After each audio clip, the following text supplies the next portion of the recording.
Come out to socialize by BannedBloodOranges. Summary: the Hatbox ghost has a seasonal ritual.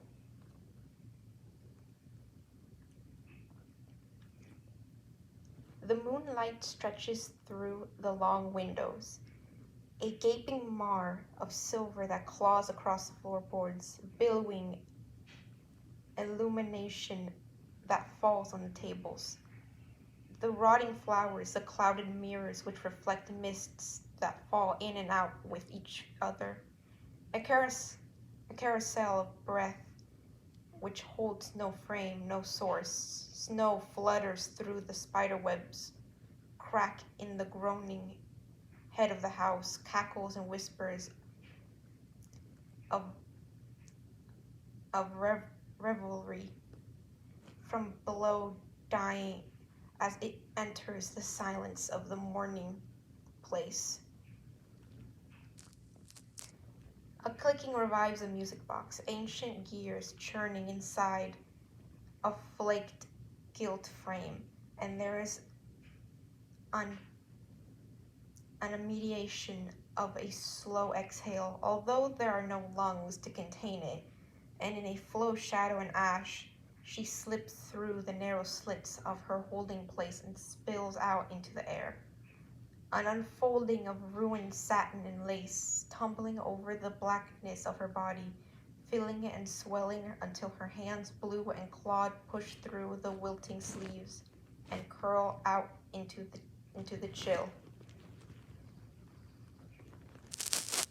The thumping clack of the wrecked box mechanism slithers up the shroud of her form, pale pink tendrils shifting and pulsing like veins, before it latches onto her chest and comes alive. The bride's heart beats, and the long lights pupils of her eyes search the surrounding room. A dry crackle breaks out from the corner. A swinging hat box, comically large as to be obscene, sways from a knuckled hand as the bent, doomed shape of the opposing gentleman lifts the gaunt death mask of his face and offers her a chivalrous smile. Awake again, are you? So few of them speak. The ones up here, that is. The ones down below laugh and revel but rarely talk, incapable of holding a conversation in earthly terms. Others speak but do not understand. Others understand but do not speak. She is the latter. What woke you up? The season? She looks at him blankly. She has no idea of the changing seasons, no idea of what exists outside the window from which it is always night. Maybe there was one time she understood night and day, but it seems so alien now, like a story she has forgotten. Sometimes they were conjured here, an imagining that goes on and on without end, like the spinning of silk, round and round in a circle. She knows enough to shake her head. The Hatbox ghost laughs, a cackle that gives way to a cough. She knows he does it for effort. They are all breathless, after all. Well, he bobs his head. He was never an old man, but in death he is. You're in luck. Constance isn't here. Constance, like him, and the disembodied voice that dances from floor to garden, can speak and curse and move at will. She knows Constance, unfortunately. The sheer force of that spirit is enough to imprint on even those dumb apparitions that float by in manifestations of rags and long, dragged screams. Hatbox hates it and says it is a resignation, a loss of oneself, a cliche. She tilts her head, as if in question. Out among the garden. He gestures with his cane toward the window. Have a look. At least walk across. The damn floorboards. We cannot stay so still as to be corpses again. She floats soundlessly, Whatever pulls in her crying from her distance from the old music box, and she stands at the window peering out through the frosted glass down, down, down to the scene below. It's a black night with the white of the covering snow brighter and colder from the moonlight than the moonlight. The shapes in the grave garden clustered together, a shroud of shadows that pass through each other like ash. The ones that speak must know it is the season, whatever that may be. For there seems to be laughter. Brighter than it all is the merry dance of Constance's axe, held unladylike over her shoulder, her beautiful flesh face lifted to the moon, predator teeth sparkling like diamonds. Her blue fingers skim the glass, the frieze of it warm against her. She sighs, closes her eyes. There were nights like this once, so long ago. Oh, there were nights like this. Nights of warm breath and sweet words. Nights where the moon was so close, where the grasses moved across her booted feet, where there was a hand in hers, pulse to pulse. A cough draws her attention.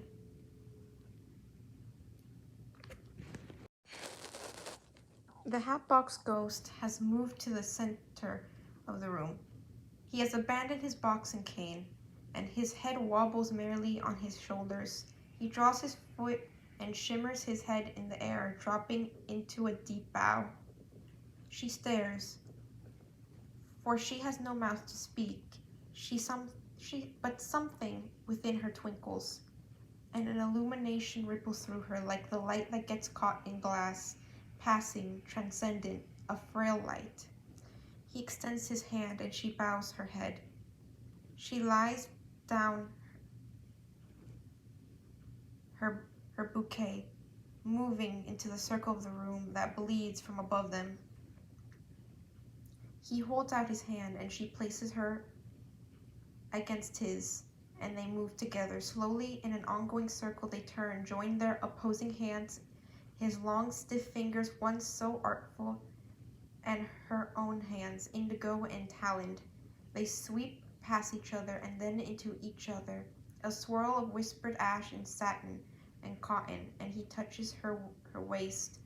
A shock of sensation she feels, and whatever it is that she trembles, and he smiles, for he can, and she is jealous. Snow falls faintly above, and they move as an entity, weightless limbs carrying the ashy memories of movement from times she has forgotten, and from times in which he hasn't. He dips her hair, and she falls back, the moonlight grasping at her neck, at the wounds there, purpled against the blue. And he makes a sound, a deep and pained sound, like a wounded animal. She looks up and he hurls her upright, his face buried in her, withered lips against the bind and breaks of skin. They have stopped. He holds her in the still midnight, and she observes him, seeing but not understanding. Constance finds him moping in the corner of his attic. The bride, the one with the beating heart, has faded into her music box. Constance stifles a yawn.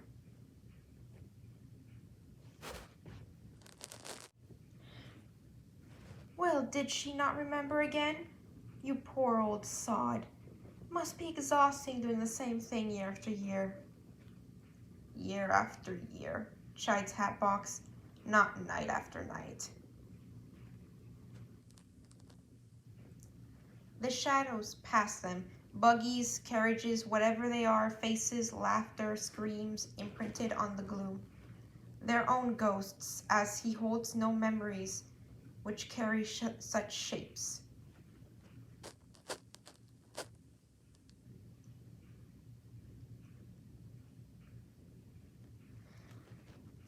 You could wake her up, Constance speaks, her mouth turned up so far into her cheeks she looks like a death's head.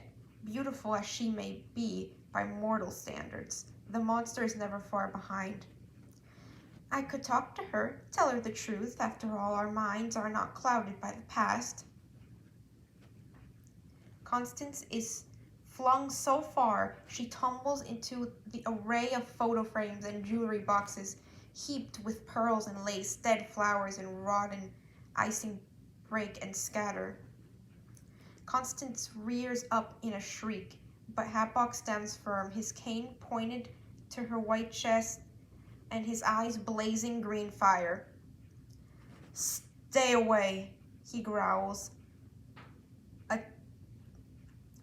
A timbre that shakes the rafters and twitches the corner of Constance's cobweb cheek. "If you as so much as touch her, I will make you find death again in the afterlife." The cheery ruckus of the outside graveyard has halted. Now, a gooey voice drips from the ceiling, a rich baritone, powerful. "Am I to understand we are having a domestic spat?" Hatbox rumbles a warning. Constance picks herself up. Long, milky fingers reach out for her axe. This is none of your concern," Hatbox snarls. "She overstepped. Discipline was in order." "Discipline?" the host chuckles. "Who needs discipline in the afterlife, my friend? Certainly not I." A banshee roar breaks the quiet. Constance, the swell of her veil blooming around the pinched winter bones of her face, swings her axe with such force it cracks inside the cabinet a narrow distance from Hatbox's head. She pulls it free, spiraling out splinters, her teeth splitting the blue skin of her lips.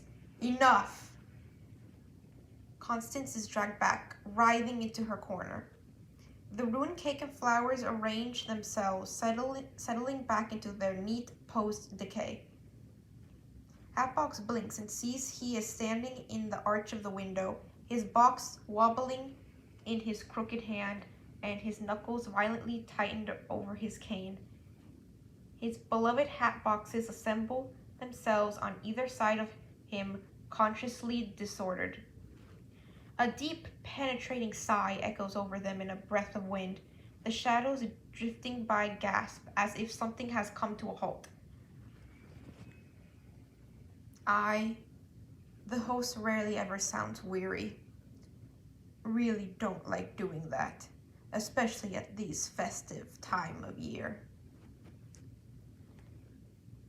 Hatbox's head flashes down from his shoulders, glaring out at Constance from within his box. She glowers at him, a devilish smile applied like social lipstick. From the corner of his eye, Hatbox spies a candle held afloat. The bride has ventured out just a little, the sway and swell of her veil obscuring her sunset eyes.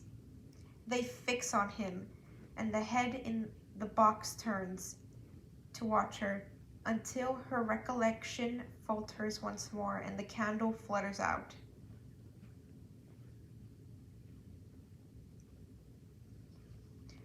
"I don't know why you torture yourself, old friend." The host takes many forms.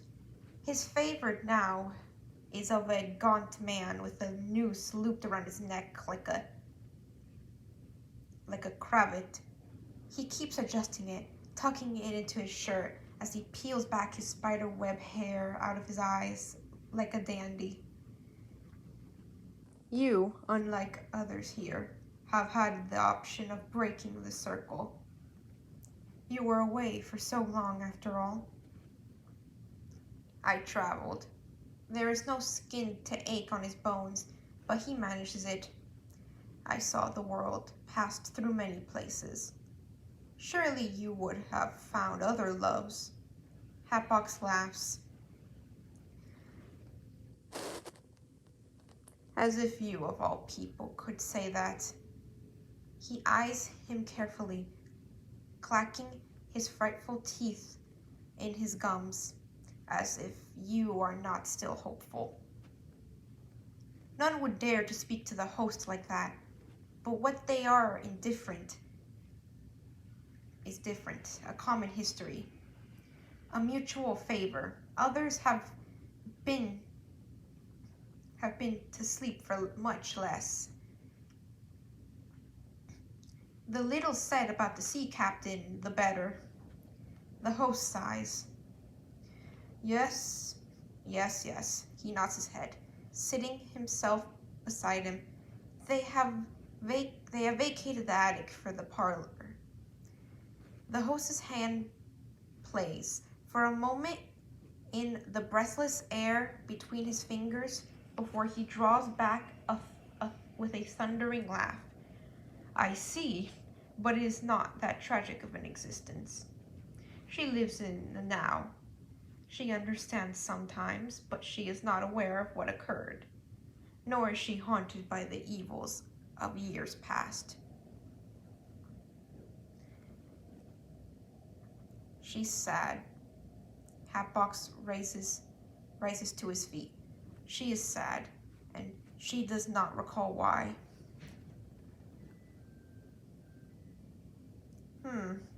The host scratches his neck. The dead, translucent flesh is wilted, sagged from where the rope cut. There is nothing I can suggest, friend. I do not have such powers. Hatbox doubts that, but he has already tried his patience once tonight. Will she ever remember? I don't know. The host joins him. Sometimes only a little survives the glorious transition of life to unlife. Why do we think we vary from excitable bedsheets to opera singers who can recite arias from the Boston Opera House? Yes, Hatbox grins. It's bare and dreadful. He doesn't have lips, so it cannot be helped. We can only see in time. Naturally. Chortles the ghost host. Time is all we have, after all. Constance is missing from the attic. The moonlight drapes the dust and deterioration in cold diamond-bright clarity. The bride appears from her box, holding out her candle as if to see.